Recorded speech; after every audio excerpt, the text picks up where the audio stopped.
Praise the lord, హల్లెలూయా.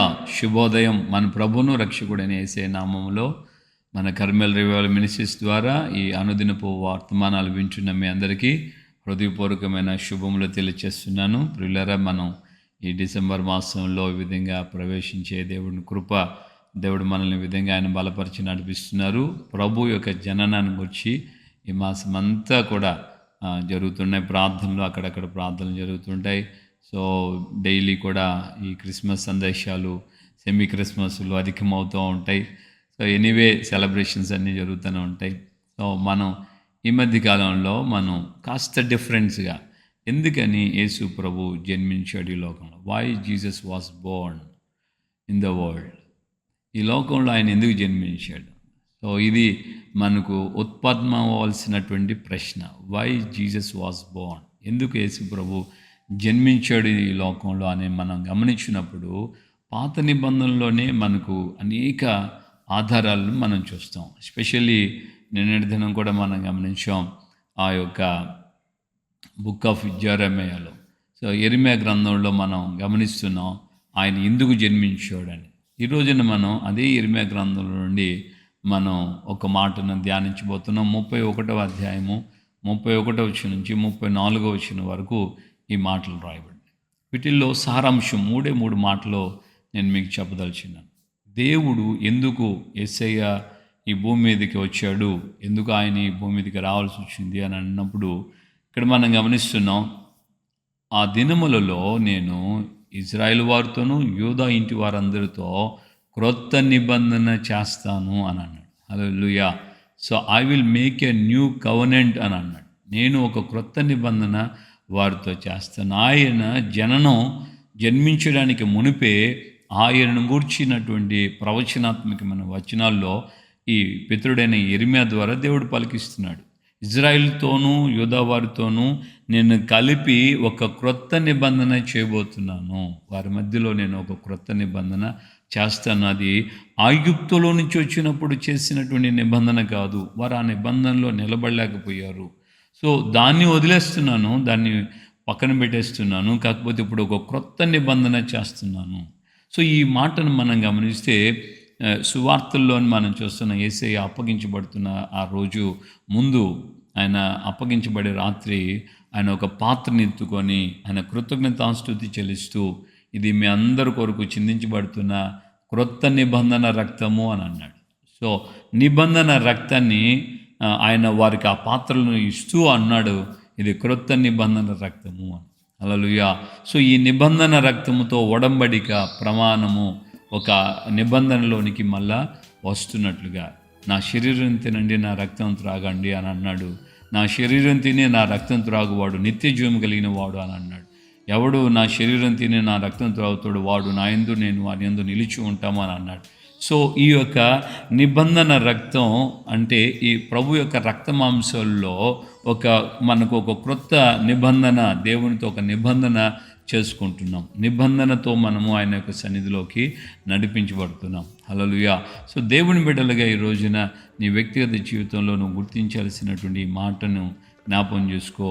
ఆయన జన్మించడం ద్వారా మనతో ఆయన ఒక ఒడంబడిక, ఒక నిబంధన చేయాలనేది ఆయన యొక్క ఉద్దేశమై ఉంది. దేవునికి స్తోత్రం. హల్లెలూయా. ఇది మొదటిది.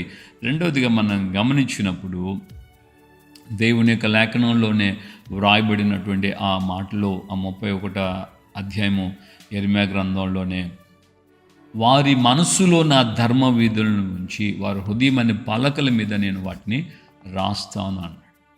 సో ఎందుకు యేసు ప్రభు జన్మించాల్సి వచ్చింది ఈ భూమి మీద అనంటే, ధర్మ విధులను ఆయన మన హృదయం అనే పలకల మీద రాయడానికి. పూర్వకాలంలో దేవుడు ఇజ్రాయెల్ అందరి కోసం రాతి పలకల మీద ఆయన రాశాడు. రాతి పలకల మీద ఆ యొక్క నిబంధన వాక్యాలను రాశాడు. కానీ క్రొత్త నిబంధనలో యేసు ప్రభు జన్మించిన తర్వాత అక్షర సంబంధమైనటువంటి పలకల మీద కాదు, కానీ ఆత్మ సంబంధంగా మన జీవితాల్లో ఆత్మ సంబంధమైనటువంటి ఆ హృదయం అనే పలకల మీద ఆయన ధర్మ విధులను రాస్తున్నాడు.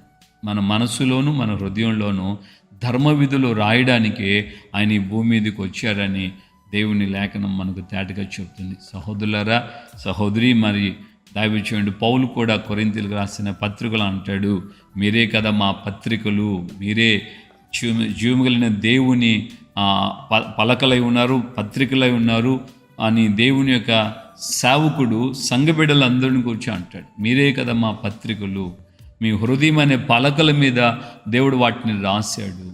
ఆ దినాల్లో అక్షర సంబంధంగా అవి రాయబడింది, ఈ దినాల్లో ఆత్మ సంబంధంగా క్రొత్త నిబంధన వాక్యాలు లేక ధర్మ విధులు మన హృదయంలో వ్రాయబడి ఉన్నాయి. దేవునికి స్తోత్రం, హల్లెలూయా. సో ఆ దినాల్లో వారు ఒక బలవంతపు ప్రెజర్లో, బలవంతపు ఒడంబడికకి వాళ్ళు వెళ్ళారు. కానీ ఈ రోజుల్లో క్రొత్త నిబంధన కాలంలో దేవుడు అంటాడు, నేను అందరినీ పిలుస్తున్నాను. ఫ్రీ ఆఫర్ అన్నమాట. ఎవరు ఫ్రీ విల్లో ఉంటే, ఎవరికి మనస్సు అయితే, ఎవరికి ఇష్టమైతే వాళ్ళు మాత్రం రావచ్చు. నాట్ బై ఫోర్స్, బలవంతంగా నిన్ను మెడ ఉంచి ఈ పని చెయ్యి అని చెప్పట్లేదు క్రొత్త నిబంధన. అందుకని దేవుడు అంటాడు, ఇదిగో తలుపునొద్ద నిలుచుని నేను తట్టుచున్నాను, ఎవడైనా నా స్వరం విని తలుపు తెస్తే, ఎవడైనా సరే, కుల మత వర్ణ వర్గ ప్రాంత దేశ భాషలు భేదమే లేదు, ఎవడైనా సరే నా మాట విని నా స్వరం విని తలుపు తెరిస్తే నేను లోనికి ప్రవేశిస్తాను, నేను అతనితో మేము సంభాషిస్తాము, సహవాసం కలిగి ఉంటాం. దేవునికి మహిమ కలుగును గాక, హల్లెలూయా. థర్డ్, మనం గమనిస్తే ఈ 4 వచనాల్లోనే వ్రాయబడిన మాట ఏంటంటే, వారి దోషములు నేను క్షమించి వారి యొక్క పాపాలని తప్పిదాలని వారిని ఎన్నటికీ నేను జ్ఞాపకం చేసుకోను అంటాడు. అవన్నీ పూర్తిగా నేను క్షమిస్తాను, ఇక ఎన్నటికీ నేను వాటిని జ్ఞాపకం చేసుకోను అని అంటున్నాడు. దేవుని బిడ్డలారా, ఒకసారి నీవు పరిశీలించుకో, ఆలోచించు. దేవుని యొక్క వాక్యం మనకి ఎంత తేటగా చెప్తుందో. ఒక్కసారి ఆయన నిన్ను క్షమిస్తే ఇక ఎన్నటూ వాటిని మళ్ళీ ఆయన జ్ఞాపకం చేసుకోడు. మళ్ళీ రిపీటెడ్గా నేను చూసినప్పుడల్లా అదే జ్ఞాపకం అంటూ రానే రాదు. ఒక్కసారి నీకు ఆ విధమైన క్షమాపణ దేవుడు అనుగ్రహిస్తున్నాడు. దేవునికి స్తోత్రం, హల్లెలూయా. సో నీ వ్యక్తిగత జీవితంలో నీవు ఆయన ద్వారా పరిపూర్ణంగా క్షమించబడ్డావా? మనిషి అయితే క్షమించినా కూడా మళ్ళా మనసులో ఇతను అలాంటి దోషం చేశాడు, ఇలాంటి మాటలు నన్ను అన్నాడు, ఇలాంటి నన్ను అవమానపరిచాడు, ఇలాంటివన్నీ వస్తుంటాయి మనిషిని చూసినప్పుడల్లా. అందుకనే మనిషిని కనబడినప్పుడల్లా వారికి ఫ్లాష్ బ్యాక్గ్రౌండ్ మొత్తం గుర్తొచ్చేస్తుంది, ఫ్లాష్ బ్యాక్ అంతా గుర్తొస్తూ ఉంటుంది. సో దేవుని దగ్గర అయితే అలా కాదు. ఆయన ఒకసారి నిన్ను పవిత్రపరిస్తే నీవు గతంలో జరిగించిన దేనిని కూడా ఆయన జ్ఞాపకం చేసుకోడు.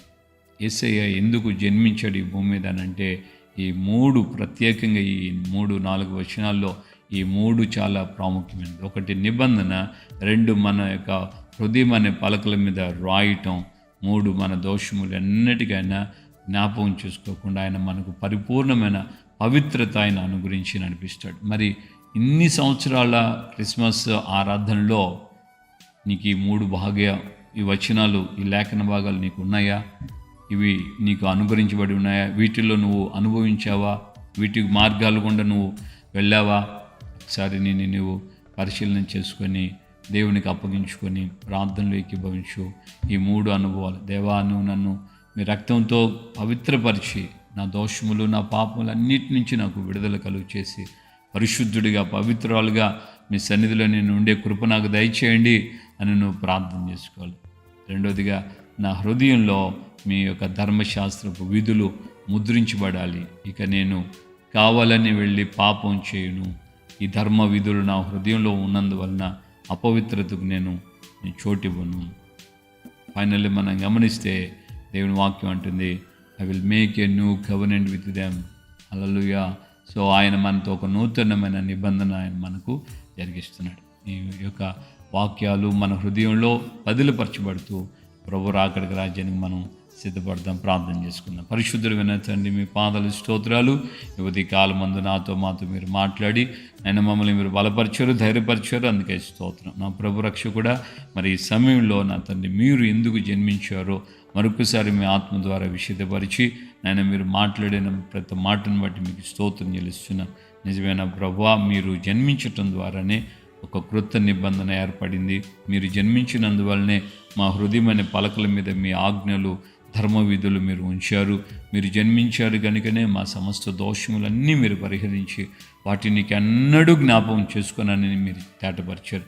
ఈ మాటలు విన్నటువంటి అయ్యా నీ బిడ్డలుగా మేము అందరము నా తండ్రి అయ్యా మీ యొక్క సన్నిధిలో ఈ గొప్ప అనుభవాలు గుండా మేము అయ్యా ప్రయాణం చేస్తూ ఇంకనూ మీరు ఆకడి పర్యంతం ఈ అనుభవాల్ని కాపాడుకుంటూ మీ సన్నిధిలో నిందారహితులుగా ఉండుటకు సహాయం చేయండి. కృపయు కాపుదల సమాధానం ఎడుగు దయచేసి ఘనత మహిమ ప్రభావం మీరు మాత్రమే పొందమని యేసు పరిశుద్ధ నామంలో ప్రార్థన చేసి పొంది ఉన్నాము తండ్రి. ఆమేన్. ప్రభు అయిన యేసు క్రీస్తు కృపయు తండ్రి అయిన దేవుని ప్రేమ పరిశుద్ధాత్మిక అన్యోన్య సహవాసము సమాధానం ఇప్పుడు ఎల్లప్పుడూ సకల పరిశుద్ధులకి మనకును ప్రభు ఆకడ పర్యంతం కృపతోడే ఉండి నడిపించును గాక.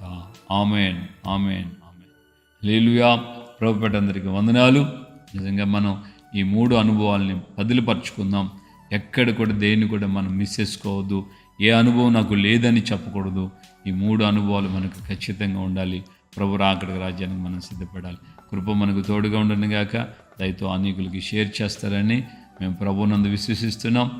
ప్రభు మనకు ఆ విధంగా కృప చూపించను గాక. ఆమేన్. Praise the lord.